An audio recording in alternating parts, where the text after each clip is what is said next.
now that MLS season 2023 is over, we have to give a review of how the season went from my point of view. Please tell me down below what your thoughts are, what you thought of the season, and we'll jump into it. So, first up, I just want to say congratulations, Columbus Crew, on a fantastic season and for winning MLS Cup. But first, we'll start off with Apple taking over as the sole company for MLS. I thought that Apple did a great job in year one. Yes, only year one. The visuals were so much better than ESPN Plus's. The quality was so much better, and I love the extra content we did not get with ESPN when MLS was with them. We didn't get the extra videos and all this other stuff, which I'm glad. And yes, people thought the price point was a little ridiculous, but after how the season went and the quality of everything, I think it was worth it. And it might even be worth it even if it was a little bit more than that. I think it was $100 there at the beginning. And it was well worth it in my opinion because you can watch all the games. Coming from someone that is, yes, I am an Atlanta fan, but I am a fan of the league and I watch all different kind of games. It was well worth it in my opinion.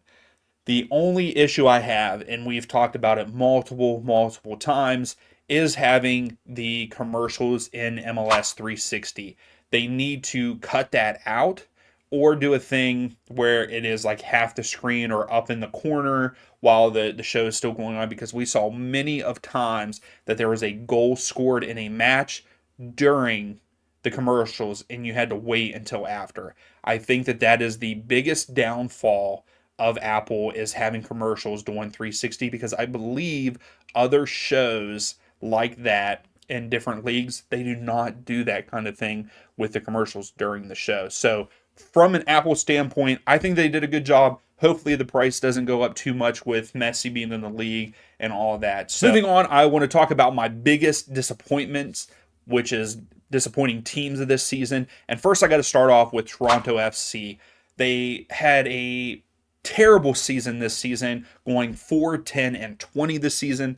Last season, yes, they only went 9-7-18, but I thought that they would do better. They have Insigne, Bernadeschi. They have a good team. They have Bob Bradley as their coach. Michael Bradley, yes, he was getting up there and he has retired. This team should have done better. Yes, injuries did take place, but I think that the team should have done better. But with all of the locker room issues and all of that, it was very sad to see them do as bad as they did. My second disappointment has to be Austin FC. They ended up finishing 12th in the West this year with a record of 10-9-15, coming off of a season last season where they went 16-8-10 and finished second in the West, getting knocked out in the playoffs. But they really didn't have much of a change in squad from last year to this year.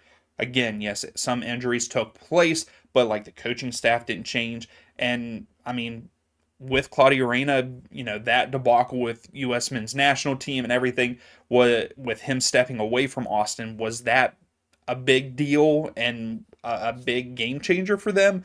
We don't know. But I have to say that Austin was probably my biggest disappointment because of how good they were last season. And as for teams for the whole season, my other disappointment is the LA Galaxy. I never thought in a million years that they would have finished 13th in the West this season with a record of 8-12-14. They had a chance late in the latter half of the season to make the playoffs, and they still just failed. They went 14-8-12 last year, finishing fourth in the West. I really did have higher expectations for them because I think that they had good talent. Yes, the whole scandal and cheating and all that, but with the players that they had, I think that they could have done better. Chicharito was out for the season with an injury, but they could have done better than what they did this season. And my last disappointment, and it's just for playoffs, has to be St. Louis City with as good a season that they had going out in the first round. Yes, Sporting Kansas City were very hot at the time, but I still think that St. Louis should have gotten the job done being the number one seed. But again, the second half of the season, they did not do very well. Which leads us to my biggest surprises of the season. And we'll just continue talking about St. Louis City. My predictions at the beginning of the year was St. Louis was going to be maybe mid-table at best, and here they come in with a record 17-5-12. I think they tied a record for the most wins for inaugural seasons, and they finished first in the West. That is phenomenal, and they did great this season. Other than right at the end of the season, they started taking a downturn. Yeah, a couple injuries there, but I was super surprised with them, and I really hope I have high expectations for them leading into next season. And then for my other biggest surprise is our champions, Columbus Crew. I did not think that they were going to go this far. I didn't think that they would win MLS Cup. I really thought that Cincinnati was going to be the team that goes all the way there in the East. Columbus, I think I had mid-table in my predictions, maybe even making the playoffs a little bit higher. I think that I did have them like fourth or fifth, maybe. And I believed that they were going to get knocked out. And because of that is because, first year coach Nancy, this was his first season with them.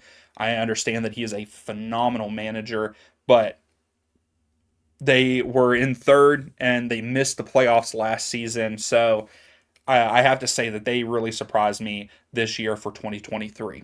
And then now my biggest surprise is I feel like usually the West Conference is a little bit better than the East, but it really surprised me how well, in my opinion, that the East was over the West this season.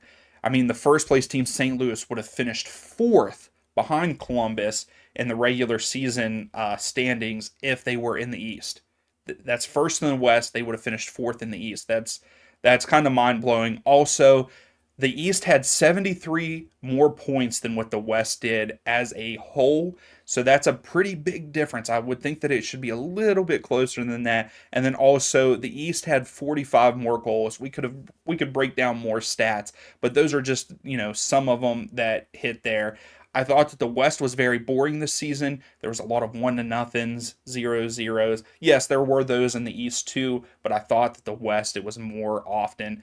And I thought that the West games were not as exciting as the Eastern Conference games. But those are my biggest surprises for this season. Again, please tell me down below what your thoughts are on this season. Who were your biggest disappointments? Who were your biggest surprises? Until the next video, we'll see you then.